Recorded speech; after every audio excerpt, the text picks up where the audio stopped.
ಸ್ನೇಹಿತರೆ, ನಾನಿವತ್ತು ನಿಮಗೆ ಎಕ್ಸ್ಪ್ಲೇನ್ ಮಾಡ್ತಿರೋ ಮೂವಿ ಇತ್ತೀಚೆಗೆ ತಾನೇ ಬಿಡುಗಡೆಯಾಗಿರುವ ದ ಪ್ರೊಟೆಕ್ಟರ್ ಎಂಬ ಮಲಯಾಳಂ ಭಾಷೆಯ ಮಿಸ್ಟರಿ ಕ್ರೈಮ್ ಥ್ರಿಲ್ಲರ್ ಚಿತ್ರ. ಈ ಮೂವಿಯ ಕಾನ್ಸೆಪ್ಟ್ ಏನಂದ್ರೆ, ಕೇರಳದ ಒಂದು ಊರಲ್ಲಿ ಆ ಊರಿಗೆ ಮುಖ್ಯಸ್ಥನಾಗಿರುವ ಜಮೀನ್ದಾರನ ಮನೆ ಇರುತ್ತೆ. ಆ ಮನೆಯಲ್ಲಿ ಜಮೀನ್ದಾರ ತನ್ನ ಹೆಂಡತಿ ಹಾಗೂ ಇಬ್ಬರು ಚಿಕ್ಕ ಮಕ್ಕಳ ಜೊತೆ ವಾಸ ಮಾಡ್ತಿರ್ತಾನೆ. ಆದ್ರೆ ಆ ಊರಲ್ಲಿ ವಾಸ ಮಾಡ್ತಿದ್ದ ಜನಗಳು ಮಾತ್ರ ಆ ಮನೆಯ ಕಡೆ ಹೋಗೋದಿರ್ಲಿ, ಆ ಕಡೆ ಕಣ್ಣೆತ್ತಿ ನೋಡೋದಕ್ಕೂ ಕೂಡ ಭಯ ಪಡ್ತಿರ್ತಾರೆ.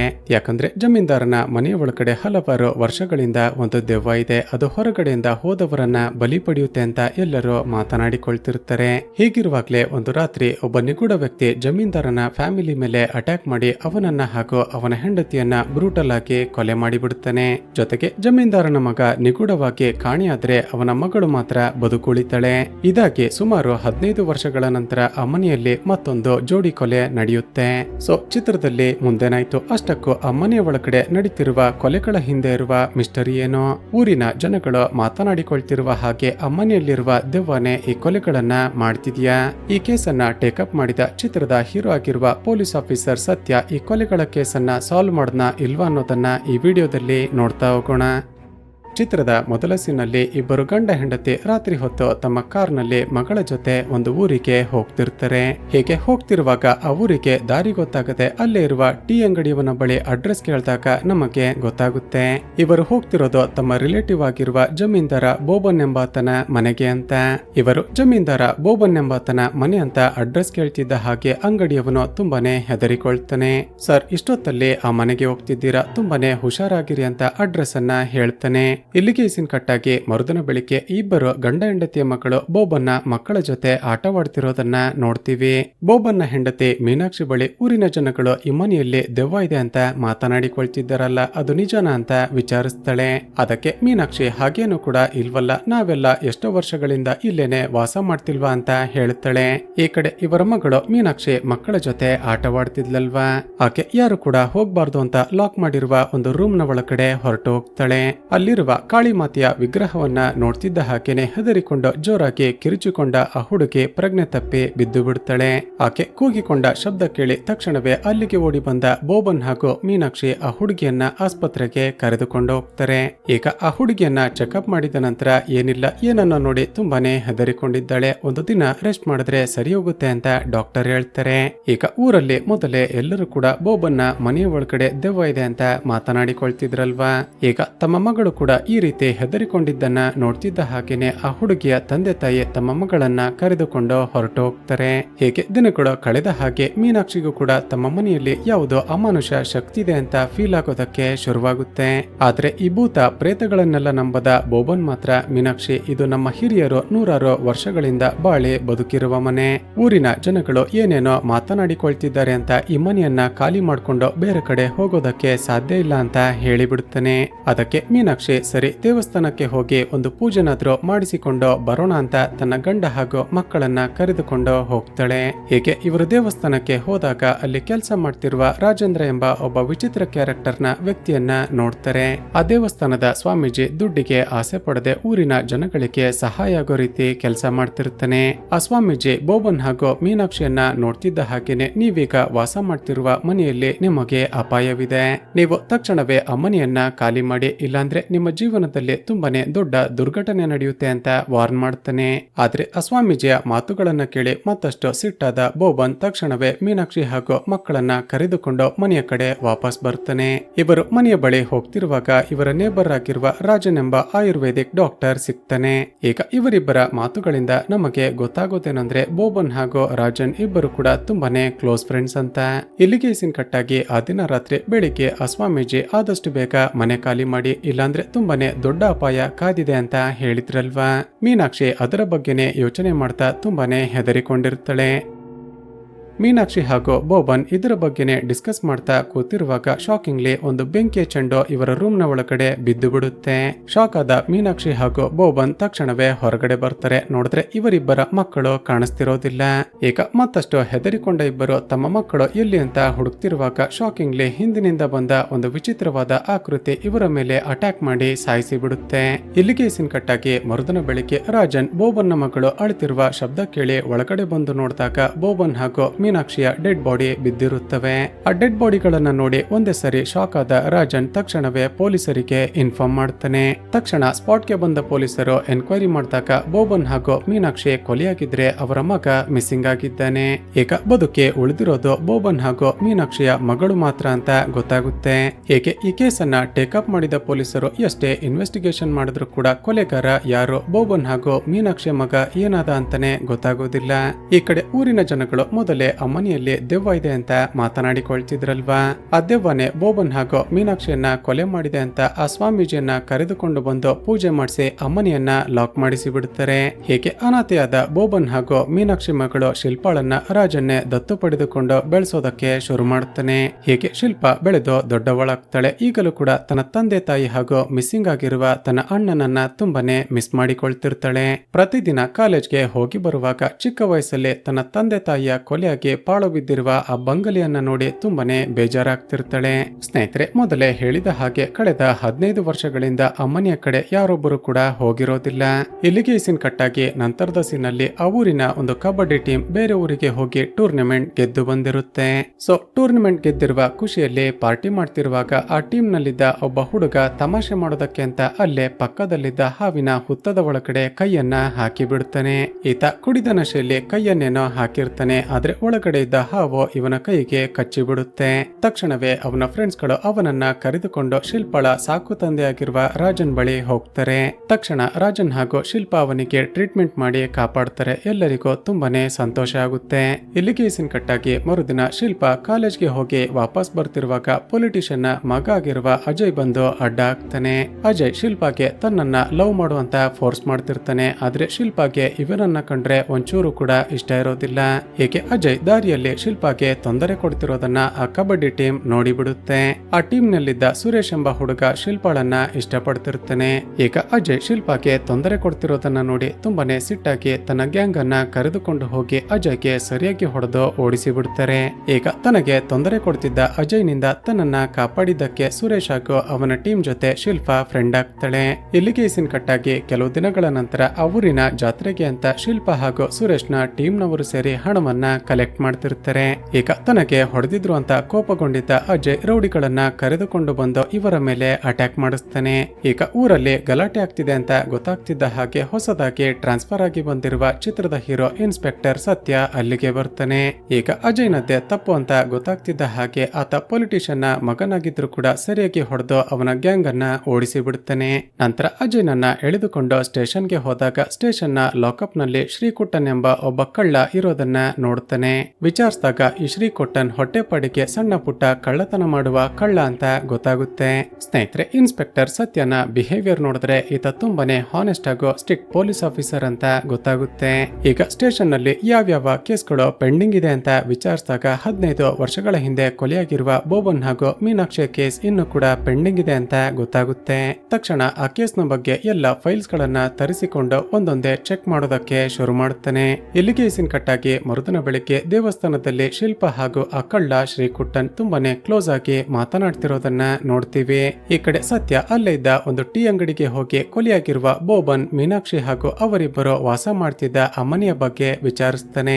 ಸೊ ಊರಿನ ಜನಗಳು ಅವರಿಬ್ಬರು ಕೊಲೆಯಾಗಿರೋದ್ರ ಬಗ್ಗೆ ಹಾಗೂ ಅವರ ಮಗ ಮಿಸ್ಸಿಂಗ್ ಆಗಿರೋದ್ರ ಬಗ್ಗೆ ಎಲ್ಲವನ್ನ ಎಕ್ಸ್ಪ್ಲೇನ್ ಮಾಡ್ತಾರೆ. ಆದ್ರೆ ಊರಿನ ಜನಗಳು ಹೆದರಿಕೊಂಡು ಆ ಮನೆಯಲ್ಲಿ ದೆವ್ವ ಇದೆ ಅಂತ ಹೇಳ್ತಿರೋದನ್ನ ಸತ್ಯ ಕೂಡ ನಂಬೋದಿಲ್ಲ. ಮತ್ತೊಂದು ಕಡೆ 15 ವರ್ಷಗಳ ಹಿಂದೆ ದೇವಸ್ಥಾನದಲ್ಲಿ ಮಾಮೂಲಿ ಕೆಲಸ ಮಾಡ್ತಿದ್ದ ರಾಜೇಂದ್ರನ್ ಈಗ ತುಂಬಾನೇ ಶ್ರೀಮಂತನಾಗಿರ್ತಾನೆ. ಊರಲ್ಲಿ ಬಡ್ಡಿ ವ್ಯವಹಾರ ಮಾಡ್ತಿದ್ದ ರಾಜೇಂದ್ರನ್ ತನ್ನ ಮನೆ ಕೆಲಸಕ್ಕೆ ಅಂತ ಶ್ರೀಕುಟ್ಟನನ್ನ ಸೇರಿಸಿಕೊಳ್ತಾನೆ. ಹೀಗೆ ಶ್ರೀಕುಟ್ಟನ್ ಕೆಲಸ ಮಾಡ್ತಿರುವಾಗ ರಾಜೇಂದ್ರನ್ ಫುಲ್ ಕುಡಿದು ಟೈಟ್ ಆಗಿ ಸೋಫಾದ ಮೇಲೆ ಮಲಗಿರ್ತಾನೆ. ಈಗ ಶ್ರೀಕುಟ್ಟನ್ ಒಬ್ಬ ಕಳ್ಳ ಅಲ್ವಾ, ಅವನ ಕತ್ತಲ್ಲಿರುವ ಬಂಗಾರದ ಚೈನ್ ಅನ್ನ ತೆಗೆದುಕೊಳ್ಬೇಕು ಅಂತ ಹತ್ತಿರ ಹೋಗ್ತಾನೆ ಅನ್ಸುತ್ತೆ, ಆದ್ರೆ ಸುಮ್ಮನಾಗಿ ವಾಪಸ್ ಬರ್ತಾನೆ. ಇಲ್ಲಿಗೆ ಸೀನ್ ಕಟ್ಟಾಗಿ ಆ ದಿನ ರಾತ್ರಿ ಸತ್ಯ ಡ್ಯೂಟಿ ಮುಗಿಸಿಕೊಂಡು ವಾಪಸ್ ಮನೆಗೆ ಹೋಗ್ತಿರುವಾಗ ಶಿಲ್ಪ ರಸ್ತೆಯಲ್ಲಿ ನಡೆದುಕೊಂಡು ಹೋಗ್ತಿರ್ತಾಳೆ. ಆಗಲೇ ತಡರಾತ್ರಿ ಆಗಿದ್ದ ಕಾರಣ ಜೀಪ್ ನಲ್ಲಿ ಡ್ರಾಪ್ ಮಾಡ್ತೀನಿ ಅಂತ ಕರೀತಾನೆ, ಆದ್ರೆ ಶಿಲ್ಪ ಬೇಡ ಅಂತ ನಡೆದುಕೊಂಡೇ ಮನೆಗೆ ಹೋಗ್ತಾಳೆ. ಇಲ್ಲಿಗೆ ಸೀನ್ ಕಟ್ಟಾಗಿ ಮರುದಿನ ಬೆಳಿಗ್ಗೆ ಸತ್ಯ ಹಾಗೂ ಊರಿನ ಜನಗಳಿಗೆ ಒಂದು ಶಾಕಿಂಗ್ ಟ್ವಿಸ್ಟ್ ಕಾದಿರುತ್ತೆ.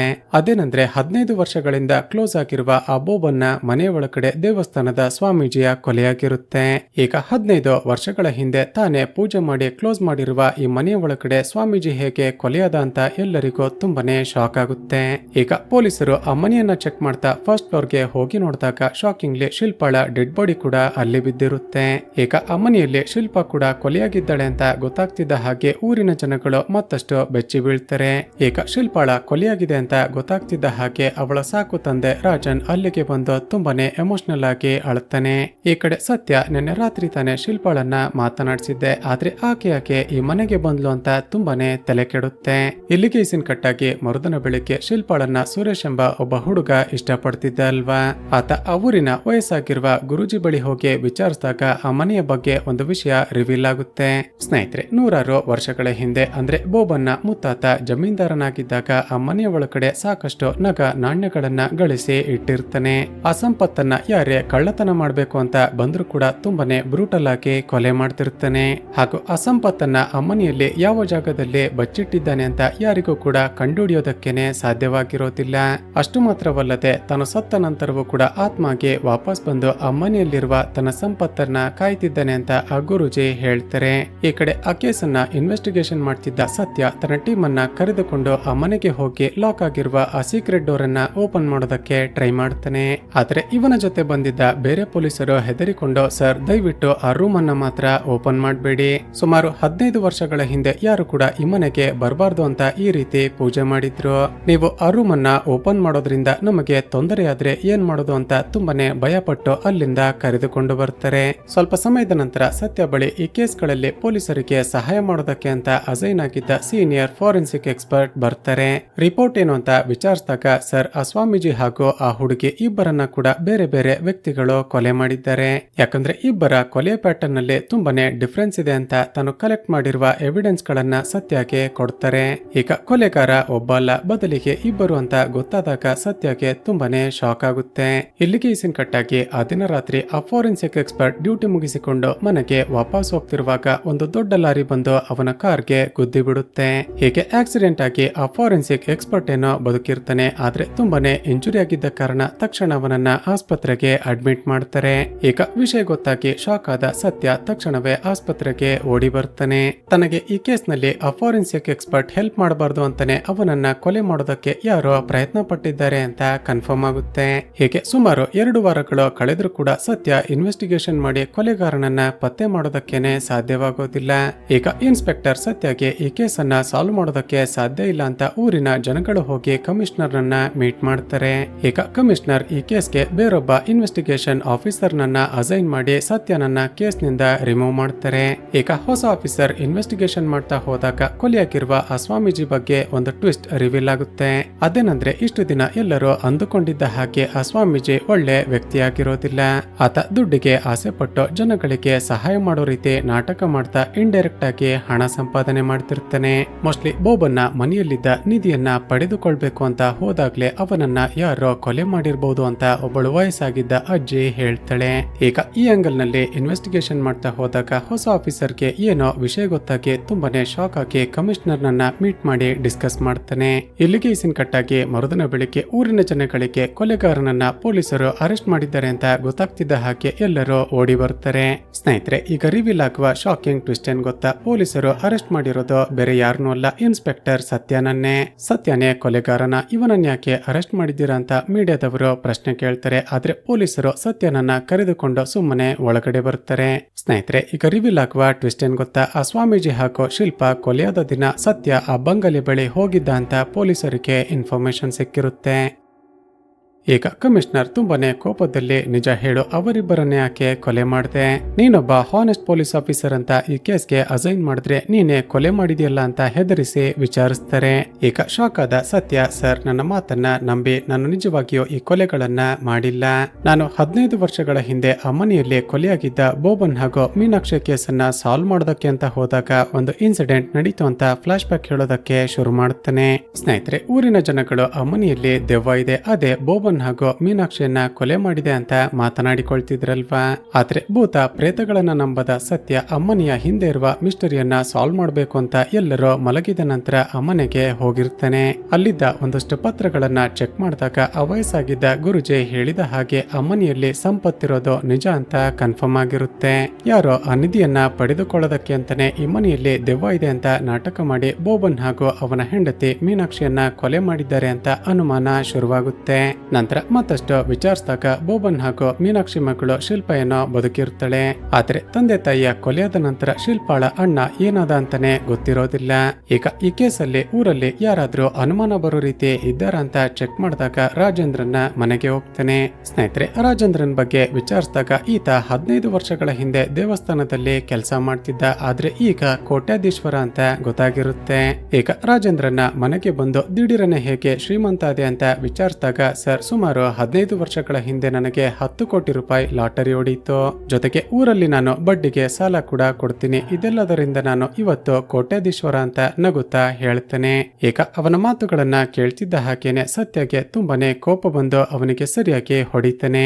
ನೀನು ಹೇಳಿದ ಲಾಟರಿ ಕಥೆಯನ್ನ ಬೇರೆ ಯಾರಿಗಾದ್ರೂ ಹೇಳ್ಕೊ, ನಿಜ ಹೇಳು, ಈ ಆಸ್ತಿ ಹೇಗೆ ಬಂತು ಅಂತ ಹೊಡಿತಾನೆ.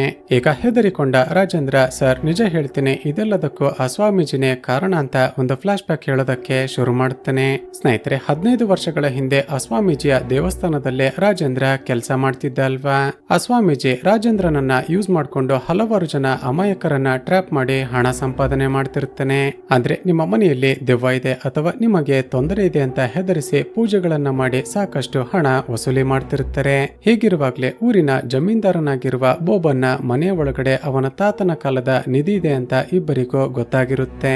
ಸೊ ಇಬ್ಬರು ಸೇರಿ ಸ್ಮಾರ್ಟ್ ಆಗಿ ಪ್ಲಾನ್ ಮಾಡಿ ಆ ಮನೆಯ ಒಳಗಡೆ ದೆವ್ವ ಇದೆ ಅಂತ ಊರಿನ ಜನಗಳು ಮಾತನಾಡಿಕೊಳ್ಳುವ ಹಾಗೆ ಮಾಡ್ತಾರೆ. ನಂತರ ಬೋಬನ್ನ ಹೆಂಡತಿ ಮೀನಾಕ್ಷಿ ಹೆದರಿಕೊಳ್ಳುವ ಹಾಗೆ ಮನೆಯ ಸುತ್ತಮುತ್ತ ಏನೇನೋ ಇನ್ಸಿಡೆಂಟ್ ಗಳನ್ನ ನಡೆಸಿ ದೆವ್ವ ಇದೆ ಅಂತ ನಂಬುವ ಹಾಗೆ ಮಾಡ್ತಾರೆ. ನಂತರ ಮೀನಾಕ್ಷಿ ಹೆದರಿಕೊಂಡು ತನ್ನ ಗಂಡ ಹಾಗೂ ಮಕ್ಕಳನ್ನ ಕರೆದುಕೊಂಡು ದೇವಸ್ಥಾನಕ್ಕೆ ಬಂದಾಗ ಆ ಮನೆಯಲ್ಲಿ ದೆವ್ವ ಇದೆ, ತಕ್ಷಣ ಖಾಲಿ ಮಾಡಿ ಅಂತ ಆ ಸ್ವಾಮೀಜಿನೇ ಹೇಳ್ತಾನೆ. ಆದ್ರೆ ಬೋಬನ್ ಮನೆ ಖಾಲಿ ಮಾಡೋದಕ್ಕೆ ಆಗಲು ಒಪ್ಪದಿದ್ದಾಗ ಯಾರಿಗೋ ಗೊತ್ತಾಗದ ಹಾಗೆ ರಾತ್ರಿ ಹೊತ್ತು ಕಳ್ಳತನ ಮಾಡ್ಬೇಕು ಅಂತ ಇಬ್ಬರು ಹೋಗಿರ್ತಾರೆ. ಶಬ್ದ ಮಾಡದೆ ನಿಧಾನಕ್ಕೆ ಎಲ್ಲ ಕಡೆ ಹುಡುಕ್ತಾರೆ. ಆದ್ರೆ ಎಷ್ಟೇ ಹುಡುಕಿದ್ರು ಕೂಡ ನಿಧಿ ಮಾತ್ರ ಸಿಗೋದೇ ಇಲ್ಲ. ನಂತರ ನಿಧಾನಕ್ಕೆ ದೇವರ ಮನೆಗೆ ಹೋದಾಗ ಕಾಳಿ ಮಾತೆಯ ವಿಗ್ರಹದ ಕತ್ತಿನಲ್ಲಿ ಡೈಮಂಡ್ ನೆಕ್ಲೆಸ್ ಇರೋದನ್ನ ನೋಡ್ತಾರೆ. ಅಟ್ಲೀಸ್ಟ್ ಈ ನೆಕ್ಲೆಸ್ ಆದ್ರೂ ತೆಗೆದುಕೊಳ್ಳೋಣ ಅಂತ ತೆಗೆದುಕೊಳ್ತಿರುವಾಗ ಹೊರಗಡೆ ಆಟವಾಡ್ತಿದ್ದ ಬೋಬನ್ನ ಮಗ ಇವರನ್ನ ನೋಡಿಬಿಡ್ತಾನೆ. ಈಗ ಹೆದರಿಕೊಂಡ ಇಬ್ಬರು ಆ ಹುಡುಗ ತನ್ನ ತಂದೆ ತಾಯಿಗೆ ಹೇಳಿದ್ರೆ ನಮ್ಮ ಕತೆ ಮುಗೀತು ಅಂತ ಒಂದು ಪ್ಲಾನ್ ಮಾಡ್ತಾರೆ. ತಕ್ಷಣ ಅಲ್ಲೇ ಇದ್ದ ಬಟ್ಟೆಯನ್ನ ಉಂಡೆ ಕಟ್ಟಿ ಅದಕ್ಕೆ ಬೆಂಕಿ ಹಚ್ಚಿ ಬೋಬನ್ ಹಾಗೂ ಮೀನಾಕ್ಷಿ ಇದ್ದ ರೂಮ್ ನ ಒಳಗಡೆ ಎಸಿತಾರೆ. ಈಗ ಆ ಬೆಂಕಿ ಚಂಡನ್ನ ನೋಡ್ತಿದ್ದ ಹಾಗೇನೆ ಬೋಬನ್ ಹಾಗೂ ಮೀನಾಕ್ಷಿ ಇದು ಖಂಡಿತ ದೆವ್ವದ ಕಾಟನೆ ಅಂತ ಹೆದರಿಕೊಂಡು ಹೊರಗಡೆ ಓಡಿ ಬರ್ತಾರೆ. ಈಗ ಬೋಬನ್ ಹಾಗೂ ಮೀನಾಕ್ಷಿ ತಮ್ಮ ಮಕ್ಕಳನ್ನ ಕಾಪಾಡಬೇಕು ಅಂತ ಹುಡುಕ್ತಿದ್ರೆ ಅವರ ಮಗ ತಪ್ಪಿಸಿಕೊಂಡು ಅಲ್ಲಿಂದ ಎಸ್ಕೇಪ್ ಆಗ್ತಾನೆ. ಈಗ ಇವರನ್ನ ಹೀಗೆ ಬಿಟ್ರೆ ನಾವು ಖಂಡಿತ ಸಿಕ್ಕಿ ಹಾಕಿಕೊಳ್ತೀವಿ ಅಂತ ಪ್ಲಾನ್ ಮಾಡಿ ಮೀನಾಕ್ಷಿ ಹಾಗೂ ಬೋಬನ್ನ ಕತ್ತಿಗೆ ಚಾಕು ಚುಚ್ಚಿ ಸಾಯಿಸಿ ಬಿಡ್ತಾರೆ. ನಂತರ ಶಿಲ್ಪಾಳನ್ನ ಕೂಡ ಕೊಲೆ ಮಾಡ್ಬೇಕು ಅಂತ ನೋಡ್ತಾರೆ. ಆದ್ರೆ ಅಷ್ಟರಲ್ಲೇ ಶಬ್ದ ಕೇಳಿ ಯಾರಾದ್ರೂ ಇಲ್ಲಿಗೆ ಬಂದ್ರೆ ತೊಂದರೆ ಆಗುತ್ತೆ ಅಂತ ಆಕೆಯನ್ನ ಬಿಟ್ಟು ಅಲ್ಲಿಂದ ಎಸ್ಕೇಪ್ ಆಗ್ತಾರೆ. ಸ್ನೇಹಿತರೆ, ಆ ರೀತಿ ಕದ್ದಿದ್ದ ಆ ಡೈಮಂಡ್ ನೆಕ್ಲೆಸ್ ಅನ್ನ ಸೇಲ್ ಮಾಡಿ ಅದರಲ್ಲಿ ಬಂದ ಪಾಲನ್ನ 50-50 ಮಾಡ್ಕೊಂಡು ಇಬ್ಬರು ಶ್ರೀಮಂತರಾಗಿರ್ತಾರೆ. ಆದ್ರೆ ಈಗ ರಾಜೇಂದ್ರ ಹೇಳೋದೇನಂದ್ರೆ, ಸರ್, ಆ ಸ್ವಾಮೀಜಿ ಯಾವುದೋ ಕಾರಣಕ್ಕೆ ತನ್ನ ಬಳಿ ಇದ್ದ ಆಸ್ತಿಯನ್ನೆಲ್ಲ ಕಳೆದುಕೊಂಡಿದ್ದಾನೆ. ಇವತ್ತು ರಾತ್ರಿನೇ ಮತ್ತೆ ಬೋಬನ್ನ ಮನೆಗೆ ಹೋಗಿ ಆ ನಿಧಿಯನ್ನ ಹುಡುಕ್ತೀನಿ ಅಂತ ಹೇಳ್ತಿದ್ದ. ಈಗ ಸತ್ಯ ರಾಜೇಂದ್ರನನ್ನ ಕಸ್ಟಡಿಗೆ ತೆಗೆದುಕೊಂಡು ಆ ಸ್ವಾಮೀಜಿಯನ್ನ ರೆಡ್ ಹ್ಯಾಂಡ್ ಆಗಿ ಹಿಡಿಬೇಕು ಅಂತ ಆ ದಿನ ರಾತ್ರಿ ಯಾರಿಗೋ ಗೊತ್ತಾಗದ ಹಾಗೆ ಬೋಬನ್ನ ಮನೆಗೆ ಹೋಗ್ತಾನೆ. ಆದ್ರೆ ಸತ್ಯ ರಿವೀಲ್ ಆಗುವ ಟ್ವಿಸ್ಟ್ ಏನ್ ಗೊತ್ತಾ, ಈತ ಆ ಮನೆಗೆ ಹೋದಾಗ ಒಳಗಡೆ ಶಿಲ್ಪ ಯಾರದೋ ಜೊತೆ ಮಾತನಾಡ್ತಿರುವ ರೀತಿ ಶಬ್ದ ಬರುತ್ತೆ. ಶಿಲ್ಪ ಯಾರದೋ ಜೊತೆ ನಿಧಿಯ ಬಗ್ಗೆ ಮಾತನಾಡ್ತಿದ್ದಾಳೆ ಅಂತ ಗೊತ್ತಾಗಿ ಹತ್ತಿರ ಹೋದಾಗ ಶಿಲ್ಪ ಇವನನ್ನ ನೋಡಿಬಿಡ್ತಾಳೆ. ಈಗ ಸತ್ಯನನ್ನ ನೋಡ್ತಿದ್ದ ಹಾಗೇನೆ ಹೆದರಿಕೊಂಡ ಶಿಲ್ಪ ಜೋರಾಗಿ ಕಿರುಚುತ್ತಾ ಅಲ್ಲಿಂದ ಓಡೋದಕ್ಕೆ ಪ್ರಯತ್ನ ಪಡ್ತಾಳೆ. ಈಗ ಸತ್ಯ ಕಿರ್ಚ್ಬೇಡ ನಿಲ್ಲು ಅಂತ ಹೇಳೋಷ್ಟರಲ್ಲೇ ಶಿಲ್ಪ ಮೆಟ್ಟಿಲಿನಿಂದ ಕೆಳಗಡೆ ಕಾಲು ಜಾರಿ ಬಿದ್ದು ಸತ್ತು ಹೋಗ್ತಾಳೆ. ಈಗ ಶಿಲ್ಪ ಜೊತೆ ಒಬ್ಬ ವ್ಯಕ್ತಿ ಮಾತನಾಡ್ತಿದ್ದ ಅಲ್ವಾ ಆತ ಯಾರು ಅಂತ ನೋಡೋಷ್ಟರಲ್ಲೇ ಆತ ಕೂಡ ಎಸ್ಕೇಪ್ ಆಗಿರ್ತಾನೆ. ಒಂದು ವೇಳೆ ಆ ರಾಜೇಂದ್ರನ್ ಹೇಳಿದ ಹಾಗೆ ಆ ಸ್ವಾಮೀಜಿ ಜೊತೆ ಏನಾದ್ರೂ ಶಿಲ್ಪ ಮಾತನಾಡ್ತಿದ್ಲ ಅಂತ ಮನೆಯನ್ನೆಲ್ಲ ಹುಡುಕ್ದಾಗ ಶಾಕಿಂಗ್ಲಿ ಆತ ಕೂಡ ಸತ್ತು ಬಿದ್ದಿರ್ತಾನೆ. ಈಗ ಸತ್ಯಗೆ ತುಂಬಾನೇ ತಲೆ ಕೆಡುತ್ತೆ. ಅಷ್ಟಕ್ಕೂ ಆ ಸ್ವಾಮೀಜಿಯನ್ನ ಕೊಲೆ ಮಾಡಿದ್ಯಾರು, ಅಷ್ಟಕ್ಕೂ ಶಿಲ್ಪ ಇಲ್ಲೇನ್ ಮಾಡ್ತಿದ್ಲು ಅಂತ. ಈಗ ಒಂದು ವೇಳೆ ಬೇರೆ ಪೊಲೀಸರು ಇನ್ವೆಸ್ಟಿಗೇಷನ್ ಮಾಡಿದಾಗ ಶಿಲ್ಪ ತನ್ನಿಂದಾಗಿನೇ ಸತ್ತು ಹೋದ್ಲು ಅಂತ ಗೊತ್ತಾದ್ರೆ ತಾನು ಕೂಡ ಅರೆಸ್ಟ್ ಆಗ್ತೀನಿ. ಈಗೇನ್ ಮಾಡುದು ಅಂತ ಯೋಚನೆ ಮಾಡಿ ಆ ಸ್ವಾಮೀಜಿ ಹೇಗೆ ಕೊಲೆಯಾಗಿದ್ನೋ ಅದೇ ರೀತಿ ಶಿಲ್ಪಾಳ ಕತ್ತಿಗೂ ಕೂಡ ಒಂದು ರಾಡ್ ಅನ್ನ ಚುಚ್ಚಿ ಡೆಡ್ ಬಾಡಿಯನ್ನ ಸೇಮ್ ಪ್ಯಾಟರ್ನ್ ನಲ್ಲೇ ಇಡ್ತಾನೆ. ನಂತರ ಬೇರೆ ಪೊಲೀಸರಿಗೆ ತನ್ನ ಮೇಲೆ ಅನುಮಾನ ಬರೋದಿಲ್ಲ ಅಂತ ಆರಾಮಾಗಿರ್ತಾನೆ. ಆದ್ರೆ ಆ ಸೀನಿಯರ್ ಫಾರೆನ್ಸಿಕ್ ಆಫೀಸರ್ಗೆ 2 ಕೊಲೆಗಳನ್ನ ಮಾಡಿರೋದು ಬೇರೆ ಬೇರೆ ಕಿಲ್ಲರ್ ಅಂತ ಗೊತ್ತಾಗಿರುತ್ತೆ ಅಲ್ವಾ. ಸೊ ಆತ ಬದುಕಿದ್ರೆ ನಾನು ಖಂಡಿತವಾಗಿಯೂ ಅರೆಸ್ಟ್ ಆಗ್ತೀನಿ ಅಂತ ಅವನ ಕಾರಿಗೆ ಗುದ್ದೆ ಆಕ್ಸಿಡೆಂಟ್ ಮಾಡಿ ಸಾಯಿಸೋದಕ್ಕೆ ಪ್ರಯತ್ನ ಪಟ್ಟಿರ್ತಾನೆ. ಆದ್ರೆ ಆತ ಬದುಕುಳಿದಿರ್ತಾನೆ. ಸೊ ಆ ಸ್ವಾಮೀಜಿಯನ್ನ ರೆಡ್ ಹ್ಯಾಂಡ್ ಆಗಿ ಹಿಡಿಬೇಕು ಅಂತ ಆ ಮನೆಗೆ ಹೋಗಿದ್ದ ಸತ್ಯ ಶಿಲ್ಪಾಳ ಕೊಲೆಯ ಕೇಸ್ನಲ್ಲಿ ಸಿಕ್ಕಿ ಹಾಕಿಕೊಳ್ತಾನೆ. ಆದ್ರೆ ಈಗಲೂ ಕೂಡ ಆ ಶಿಲ್ಪ ಅಮ್ಮನಿಯಲ್ಲಿ ಯಾರ ಜೊತೆ ಮಾತನಾಡ್ತಿದ್ಲು ಅಂತ ಸತ್ಯಗಾಗ್ಲಿ ಪೊಲೀಸರಿಗಾಗ್ಲಿ ಕ್ಲಿಯರ್ ಆಗೋದಿಲ್ಲ. ಸ್ನೇಹಿತರೆ, ಚಿತ್ರದ ಕ್ಲೈಮ್ಯಾಕ್ಸ್ ನಲ್ಲಿ ರಿವೀಲ್ ಆಗುವ ಅನ್ಎಕ್ಸ್ಪೆಕ್ಟೆಡ್ ಟ್ವಿಸ್ಟ್ ಏನ್ ಗೊತ್ತಾ? ಇಷ್ಟು ವರ್ಷ ಬೋಬನ್ನ ಆ ಮನೆಯ ಒಳಗಡೆ ಯಾರು ಕೂಡ ಇಲ್ಲ ಅಂತ ನಾವೆಲ್ಲ ಅಂದುಕೊಂಡಿದ್ವಿ ಅಲ್ವಾ. ಆದ್ರೆ ಬೋಬನ್ನ ಮನೆಯ ಒಳಗಡೆ ನಿಧಿ ಇರುವ ಜಾಗದಲ್ಲಿ ಒಬ್ಬ ವ್ಯಕ್ತಿ ದೀಪ ಅಂಟಿಸುತ್ತಿರೋದನ್ನ ನೋಡ್ತೀವಿ. ಆ ದೀಪದ ಬೆಳಕು ಬೀಳ್ತಿದ್ದ ಹಾಗೇನೆ ಅಲ್ಲಿ ಕೋಟ್ಯಾಂತರ ರೂಪಾಯಿ ಬೆಲೆ ಬಾಳುವ ಬೆಳ್ಳಿ, ಬಂಗಾರ ಹಾಗೂ ವಜ್ರಗಳು ಕಾಣಿಸುತ್ತವೆ. ಹಾಗೂ ಅಲ್ಲಿರುವ ಆ ವ್ಯಕ್ತಿ ಬೇರೆ ಯಾರು ಅಲ್ಲ, ನಾವೆಲ್ಲ ಸಣ್ಣ ಪುಟ್ಟ ಕಳ್ಳತನ ಮಾಡುವ ಕಳ್ಳ ಅಂದುಕೊಂಡಿರುವ ಶ್ರೀಕುಟ್ಟನಾಗಿರ್ತಾನೆ. ಹಾಗೂ ಈತ ಬೇರೆ ಯಾರು ಅಲ್ಲ, ಕೊಲೆಯಾಗಿರುವ ಬೋಬನ್ ಹಾಗೂ ಮೀನಾಕ್ಷಿಯ ಮಗ ಅಂದ್ರೆ ಶಿಲ್ಪಾಳ ಅಣ್ಣನೇ ಆಗಿರ್ತಾನೆ. ಹಾಗೂ ನಿಧಿಯನ್ನ ಕದಿಬೇಕು ಅಂತ ಅಲ್ಲಿಗೆ ಬಂದಿದ್ದ ಸ್ವಾಮೀಜಿಯನ್ನ ಕೊಲೆ ಮಾಡಿ ತನ್ನ ತಂಗಿ ಶಿಲ್ಪಾಳ ಜೊತೆ ಮಾತನಾಡ್ತಾ ನಿಂತಿದ್ದು ಇವನೇನೆ. ಆದ್ರೆ ಸತ್ಯಗೆ ತಾನು ಕೇಳಿಸಿಕೊಂಡ ಆ ವಾಯ್ಸ್ ಶ್ರೀಕುಟ್ಟಂದೆ ಅಂತ ಗೊತ್ತಾಗಿರೋದಿಲ್ಲ. ಸ್ನೇಹಿತರೆ, ತನ್ನ ತಂದೆ ತಾಯಿಯ ಕೊಲೆಯಾದ ನಂತರ ಎಲ್ಲರೂ ಅವರ ಮಗ ಓಡಿ ಹೋದ ಅಂತ ಅಂದುಕೊಂಡಿರ್ತಾರೆ. ಆದ್ರೆ ಶ್ರೀಕುಟ್ಟನ್ ಯಾರಿಗೋ ಗೊತ್ತಾಗದ ಹಾಗೆ ಆ ಮನೆಯ ಒಳಗಡೆನೆ ವಾಸ ಮಾಡ್ತಾ ದೊಡ್ಡವನಾಗಿರ್ತಾನೆ. ಹಾಗೂ ತಮ್ಮ ಪುರಾತನ ಕಾಲದ ನಿಧಿಯನ್ನ ಕಾಪಾಡಬೇಕು ಅಂತ ಯಾರೇ ಕಳ್ಳತನ ಮಾಡೋದಕ್ಕೆ ಅಲ್ಲಿಗೆ ಬಂದ್ರು ಅವರನ್ನೆಲ್ಲ ಕೊಲೆ ಮಾಡ್ತಿರ್ತಾನೆ. ಶ್ರೀಕುಟ್ಟನ್ಗೆ ಚಿಕ್ಕ ವಯಸ್ಸಲ್ಲಿ ತನ್ನ ತಂದೆ ತಾಯಿಯನ್ನ ಕೊಲೆ ಮಾಡಿದ್ಯಾರು ಅಂತ ಗೊತ್ತಾಗಿರೋದಿಲ್ಲ. ಯಾಕಂದ್ರೆ ಆ ರಾತ್ರಿ ಆ ಸ್ವಾಮೀಜಿ ಹಾಗೂ ರಾಜೇಂದ್ರನ್ ಮುಖಕ್ಕೆ ಮಾಸ್ಕ್ ಅನ್ನ ಹಾಕಿಕೊಂಡಿರ್ತಾರೆ. ಚಿತ್ರದ ಎಂಡ್ಸಿನಲ್ಲಿ ತಮ್ಮ ಮನೆಗೆ ಯಾರೇ ಕಳ್ಳತನ ಮಾಡೋದಕ್ಕೆ ಬಂದ್ರು ಕೂಡ ಅವರನ್ನ ಬಿಡೋದಿಲ್ಲ ಅಂತ ಕತ್ತಿ ಹಿಡಿದು ನಿಲ್ತಾನೆ. ಹಾಗೂ ಇಲ್ಲಿಗೆ ಈ ಚಿತ್ರ ಎಂಡ್ ಆಗುತ್ತೆ. ಸ್ನೇಹಿತರೆ, ಚಿತ್ರದ ಕ್ಲೈಮ್ಯಾಕ್ಸ್ ನೋಡಿದ್ರೆ ಈ ಮೂವಿಯ ಪಾರ್ಟ್ 2 ಕೂಡ ಬರಬಹುದು. ಸ್ನೇಹಿತರೆ, ವಿಡಿಯೋ ನಿಮಗೆ ಇಷ್ಟವಾಗಿದ್ರೆ ಈ ವಿಡಿಯೋಗೆ ಒಂದು ಲೈಕ್ ಮಾಡಿ ಶೇರ್ ಮಾಡೋದನ್ನ ಮರೆಯಬೇಡಿ. ಇದೇ ರೀತಿಯ ಮತ್ತಷ್ಟು ವಿಡಿಯೋಸ್ಗಾಗಿ ಈ ಚಾನಲ್ ಅನ್ನ ಸಬ್ಸ್ಕ್ರೈಬ್ ಮಾಡಿಕೊಂಡು ಪಕ್ಕದಲ್ಲೇ ಇರುವ ಬೆಲ್ ಐಕಾನ್ ಅನ್ನ ಪ್ರೆಸ್ ಮಾಡಿ.